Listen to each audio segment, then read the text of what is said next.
Depression রোগের কোনো ওষুধ, মন খারাপের কোনো ওষুধ আমি বলছি যে যেখান থেকে শুনতে পাচ্ছেন প্র্যাকটিক্যাল করে দেখবেন, ভালো লাগলে করতে থাকবেন, ভালো না লাগলে বাদ দিবেন। আমি প্র্যাকটিক্যাল করেছি সেটা আপনাদেরকে বলছি।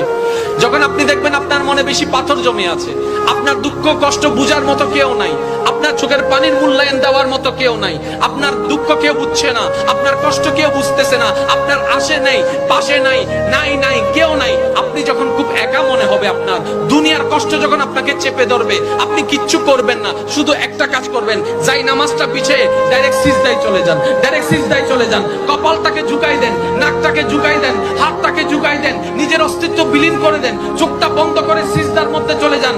আল্লাহর ওয়াস্তে করে বলছি, কিচ্ছু পড়া লাগবে না, শুধু সিজদার মধ্যে পড়তে থাকেন, সিজদায় পড়ে থাকেন, কান্না করতে থাকেন। ওনাকে বুঝান যিনি আপনি না বললেও সবকিছু বুঝে, ওই রবকে জানান যিনি আপনি না জানালেও সবকিছু জানে। দুনিয়ার মানুষ তো আজকে বললে কালকে চুপ উল্টাই ফেলে, ব্ল্যাকমেইল করতে শুরু করে। রব তো সবকিছু জানার পরেও দোষ গোপন করে রেখেছে। ওই রবের দরবারে সবকিছু বলতে থাকেন, 1টা মিনিট 2টা মিনিট 3টা মিনিট, দেখবেন আপনার সমস্যা তখন সমাধান না হলো অন্তরে এমন একটা শান্তি লাগবে যেটা আপনার পৃথিবীর কোথাও খুঁজে পাবেন না। সুবহানাল্লাহ।